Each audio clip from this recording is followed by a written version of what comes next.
All right, whether it is global warming, trade wars, or the proliferation of artificial intelligence, the world is a unique place as we head into the new decade. So what can we expect in the 2020s?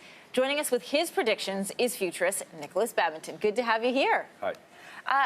You say, as we look into this next decade and into the future, there are already signs that profitability for products like oil are coming to an end. Listen, this is serious stuff in a country where an entire, most of an entire province depends on the oil and gas industry. You're saying that this is on the decline and all the signs are pointing in that direction. Yeah, absolutely. There's the shift towards renewable energy in the world. And I was in Alberta yesterday, and there's a number of projects in Alberta around geothermal, around renewable energy sources like wind, like solar, that are really starting to ramp up. And that's really going to be good for the economy of Alberta and Canada as a whole. Now, in the next 10 years, there's going to be a huge transition towards renewable energy. The pressure is going to come from government, but more importantly, it's already coming from banking. Mark Carney, the governor of the Bank of England, says that companies that still operate with fossil fuels in the next 5 to 10 years are likely to go bankrupt.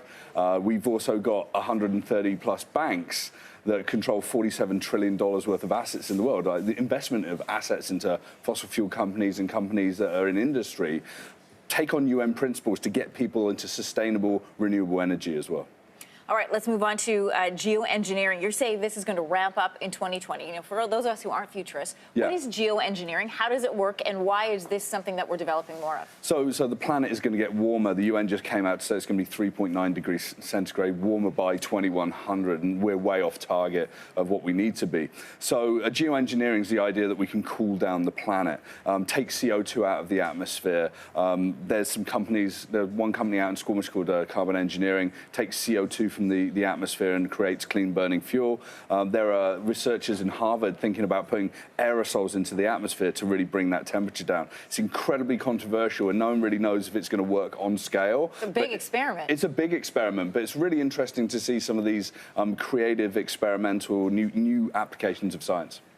Your last prediction is the emergence of a trillion sensor society. What is that, and how will it shape our future? So everyone's got smartphones, and we've got a dozen or so sensors in those smartphones. There's going to be 6 billion smartphones in the world in the next year or so. And then we've also got sensors in the roads, in the cities, in our offices, in industry, self-driving cars. And we're going to be surrounded by everything that's harvesting the data from our lives. Data is going to grow to about 163 zettabytes of data by 2025. That's like a billion high-definition movies. And data is going to be flying around. What does this mean? Well, we're going to kind of be in a strange chamber of corporate surveillance, in a way. So we have to work out how ethically we operate as humans in there. And businesses really need to give us control back of our data. We need to demand some of that control back of our data, too. Absolutely, we do. Nikolas Badminton, it is always both interesting and a little frightening talking to you as we look into this next decade. Thanks so much for being here. Thank you.